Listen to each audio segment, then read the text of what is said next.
Hey Fred. Nice to see you, man.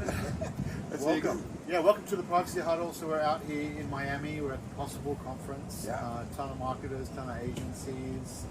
Nice to share this booth with you here. Yeah, thank you for hosting us. Oh no, of course. Just our usual fee, of course. So look, you're at Habu, a clean room. We've been hearing a ton of discussions on what clean rooms are. Yeah.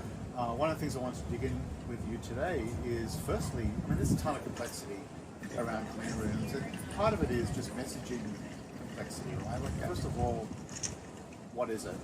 What is a clean room? I hear things like it's a place where your data goes in and it comes out clean, almost sounds like a laundry.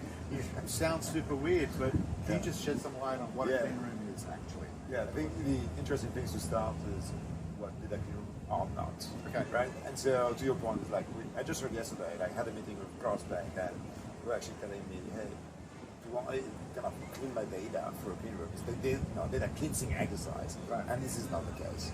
Data clean room is a platform to actually enable data collaboration between two parties in a privacy compliant way. Yeah. Right. What's a good example of a use case where they share data? A use case will be, for instance, like you have an advertiser that has conversion data, you have a media company that has ad exposure data, and they both want to understand how a media advertising campaign contributed to converting users for that specific product that they were advertising.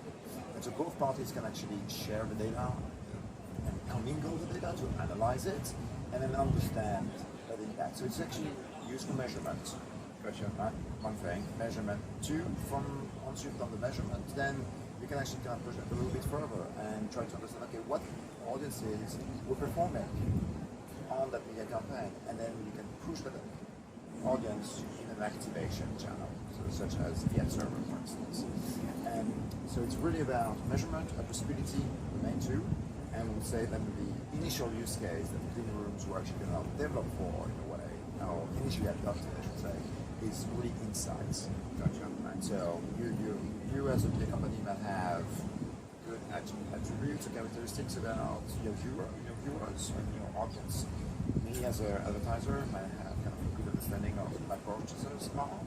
Yeah. And then you can actually mix it up and see whatever correlations there are between those two audiences. So a consumer-facing brand might have a ton of media data. They're spending money on TV and digital advertising, all these places. Yeah. They know the people, they know their profiles. Yep. They may drive them to a retailer or a grocery store, whatever the case may be. Yep. They see the transaction, they don't see what kind of person there. Yep. And then the consumer goods company drove the person there, but doesn't necessarily know that they made the purchase. Yep. And this combination of data helps them complete the journey, complete the insights. Exactly. Good way to How do you make sure that it's all privacy safe, which is kind of our jam at Catch? How do you do this thing? Yeah. So, I mean, the beauty of the clean room is that it's not only limited to two parties contributing or two data feeds coming together. And so what we see here is that consent management is an important part to play in the privacy space. And so what you can do in the data clean room is actually have consent data feeding the clean room, so that basically both parties can actually go and understand what the data can actually be used for, what are the use cases.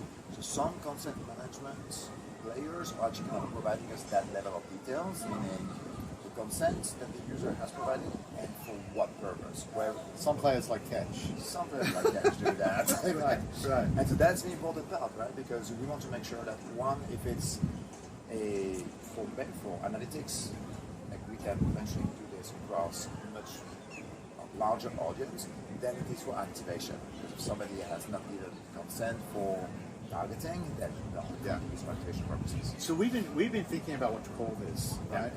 One of the terms we've been throwing around is permissioned data. Yeah. You have your data set, you know exactly what you can and can't do with it. Those permissions come from consumers, basically. Yeah. I've opted in or I've opted out. Yeah. And I've opted in specifically or haven't opted out yet of analytics, of targeted advertising, whatever the case may be. And that maybe ties back to those use cases. Here's what I'm actually allowed to do with that data in a way that is in real time, in a way that gives you confidence basically to use the data. So marketers don't have to worry about where the consent come from. It's here, it's good to go, just use the data in the way that you use it. Tell me about the legal complexity around clean rooms, and then maybe another area. I mean, just everything around. Are you a service provider? Are you not? And this could be something we dig in with Elisa on next week. But Yep. what are some of the general themes and trends you're seeing? The legal implications, if you will, for clean rooms. I think, the interesting thing is when you look at data clean rooms and the adoption of clean rooms today, it can be, especially in the advertising space, right? Like a lot of the complexity of adoption has not been around technology. The technology is there, it's ready, and we have actually kind of developed integration with all the major players out there to kind of facilitate that bridge of data. What the complexity is actually on the legal front, where it's not necessarily us, the clean room, and the client, and kind of the legal framework that we actually put in place. It's much more between the two collaborators. What are they actually kind of agreeing upon around like how the data is being processed and the limitation of liability in the contract. So that is kind of what has been delaying a little bit the data clean room adoption. But we've seen now tremendous movement in the marketplace because those agreements that are now put in place.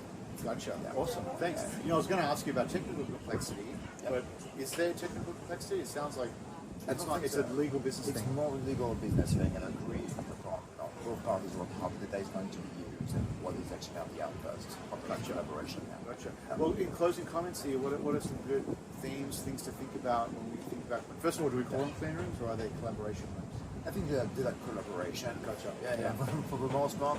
And so kind of things to kind of consider like the advertising space now. You have a multiplicity of clean rooms being spun up.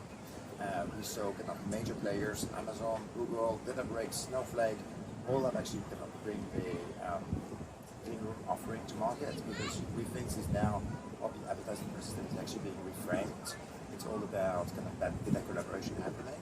Yeah. And so it's just about like everybody to kind of start do one thing first and kind of see the possibilities of clean rooms because it's totally kind of delivered in terms of that. I'll start small, find a use case, and then blow up from there.